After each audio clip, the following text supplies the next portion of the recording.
আসসালামু আলাইকুম everyone, welcome করছি আমার মিনি ব্লগে। আমি চলে গিয়েছিলাম আহিদ ভাইয়ের ফুচকার দরবারে ফুচকা খেতে। আর মেয়েদের তো ফুচকা হচ্ছে একটা ইমোশনের জায়গা। আর না, আহিদ ভাইয়ের ফুচকার দোকানটা হচ্ছে একদম সাইফুল ভাইয়ের দোকানের ঠিক অপোজিটে।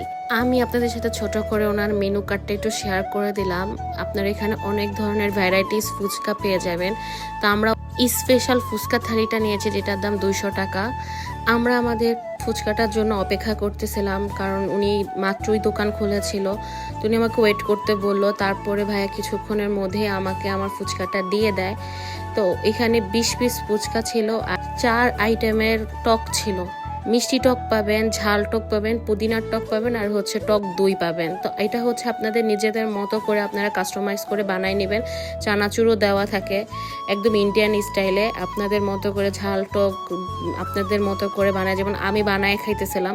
কারণ এখানে ওনার সবচেয়ে বেশি মজা লাগছে আমার মিষ্টি টকটা। এটা দিয়ে আপনারা অনেকগুলো ফুচকা খেতে পারবেন। আর এই ফুচকা থালিটা নিলে, মানে ধরেন ফ্রেন্ডরা মিলে যদি যান অনেকে, তাহলে আপনারা আড্ডা দিতে দিতে বসে বসে খেতে পারবেন। কারণ অনেকগুলো ফুচকা দেওয়া থাকে আর অনেকগুলো করে পুর দেওয়া থাকে। আপনারা একদম ভরে ভরে খেতে পারবেন, মজা করে খেতে পারবেন।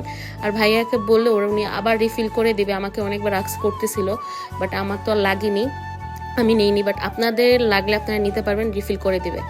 আর ওনার সবচেয়ে বেশি মজা বললাম না, মিষ্টি টকটা খুব মজা ছিল। আর অন্যান্য টকগুলো মজা ছিল, বাট আমার কাছে মিষ্টি টকটা বেশি মজা লাগছে। আমি মিষ্টি টকটা দিয়ে ট্রাই করছি, তারপরে পুদিনার সসটা দিয়েও ট্রাই করছি, এটাও মোটামুটি ভালো লাগছে।